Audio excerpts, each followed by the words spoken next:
Tuhan Yesus Kristus. Sebelum kita makamkan Bapak Stefanus, kita akan terlebih dahulu iringi dengan pujian dan firman Tuhan singkat. Kita akan naikkan pujian, "O Yerusalem kota mulia, hatiku rindu ke sana."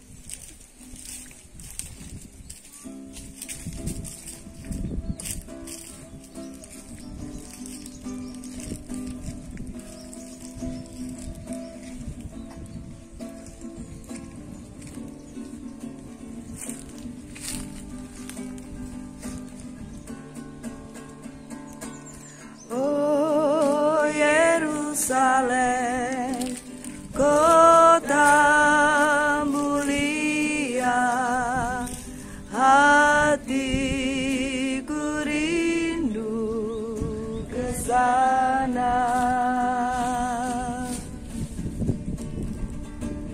Oh Yerusalem, kota mulia, hatiku rindu ke sana. Lama lagi Tuhanku datanglah, bawa saya masuk sana. Tak lama lagi Tuhanku datanglah, bawa saya masuk sana. Mari kita satukan hati kita berdoa. Tuhan Yesus, kami datang kembali dalam hadirat-Mu yang kudus. Sebelum kami memakamkan Bapak Stefanus, kami memuliakan nama Tuhan oleh sebuah pekerjaan Tuhan yang besar dalam kehidupan kami. Sebelumnya kami juga akan didasari dengan kebenaran firman Tuhan. Kiranya menguduskan hati kami, pikiran kami, supaya firman Tuhan yang datang dalam kehidupan kami, secara khusus buat keluarga yang ditinggalkan, beroleh kekuatan, beroleh penghiburan dari firman-Mu Bapa.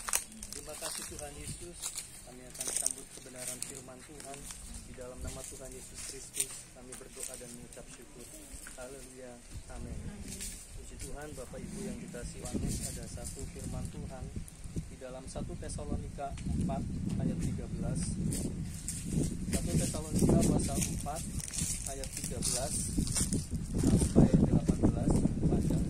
Saya bacakan kedatangan Tuhan.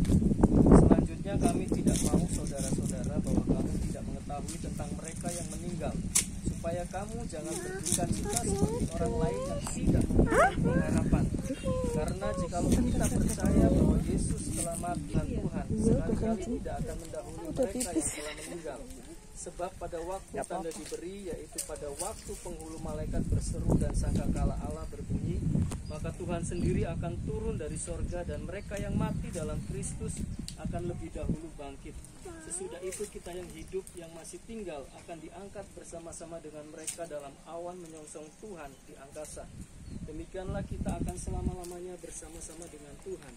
Karena itu hiburkanlah seorang akan yang lain dengan perkataan ini. Amin. Puji Tuhan, Bapak Ibu yang dikasihi oleh Tuhan, di dalam iman Kristen ada pengharapan yang pasti tentang kematian. Yang pertama tadi kita sudah baca, yang pertama pengharapan yang pasti tentang kematian di dalam Tuhan Yesus Kristus, bahwa yang meninggal di dalam Yesus akan dikumpulkan dalam kerajaan sorga bersama dengan Tuhan Yesus Kristus. Ini iman kita. Bapak Stefanus sudah lebih dahulu, kita nanti akan menyusul. Entah kapan giliran kita, tidak ada yang tahu. Tetapi tadi saya katakan di rumah duka, persiapkan diri kita masing-masing sebaik-baiknya. Karena kematian itu hal yang pasti. Semua kita pasti akan menghadapi hal yang sama, yaitu kematian. Tetapi pengharapan yang pasti di dalam Yesus, tadi dikatakan yang meninggal di dalam Yesus itu tidak pergi kemana-mana, tetapi ke dalam kerajaan surga. Demikian yang dialami oleh Bapak Stefanus. Beliau nggak gentayangan kemana-mana, tidak punya tempat, tapi beliau sekarang sudah berada di dalam kerajaan sorga bersama dengan Tuhan Yesus Kristus. Itu yang membuat kita ada sukacita. Yang kedua, tiga pengharapan pengharapan yang pasti di dalam Yesus. Mereka yang mati dalam Kristus akan dibangkitkan pada waktu Yesus datang. Nanti yang telah meninggal akan dibangkitkan. Dan kita yang masih hidup kalau Yesus datang akan diubahkan. Dan kita akan sama-sama menyongsong Tuhan Yesus datang di awan-awan yang permai. Ini janji firman Tuhan dalam kehidupan kita orang-orang yang percaya. Yang ketiga, yang terakhir, pengharapan di dalam Yesus yang pasti, yang masih hidup akan diangkat. Tadi saya katakan menyongsong Tuhan bersama-sama. Di ayat 17 tadi kita sudah baca, sesudah itu kita yang masih hidup, yang masih tinggal akan diangkat bersama-sama dengan mereka dalam awan menyongsong Tuhan di angkasa. Padahal sudah mendahului, tapi nanti pada waktu Yesus datang, kubur-kubur akan terbuka. Semua yang meninggal di dalam Yesus dibangkitkan. Kita percaya kita, dan kita yang kalau masih hidup waktu Tuhan Yesus datang akan diubahkan, dan sama-sama kita akan menyongsong Yesus di awan-awan yang permai. Itu iman yang kita yakini, kita percayai bahwa ada pengharapan yang pasti. Ayat yang terakhir, Roma 5 ayat 5 berkata seperti ini, Rasul Paulus, surat Roma pasal 5. Si Allah telah dicurahkan di dalam hati kita oleh Roh Kudus yang telah dikaruniakan kepada kita. Di dalam Yesus tidak pernah mengecewakan.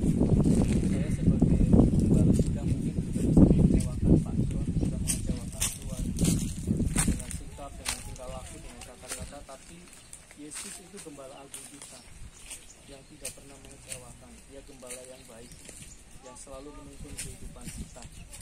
Seperti dikatakan di sini, dan pengharapan di dalam Yesus tidak pernah akan mengecewakan. Satu keyakinan yang pasti, orang yang meninggal di dalam iman kepada Tuhan Yesus Kristus, jaminan pasti kita akan masuk dalam kerajaan.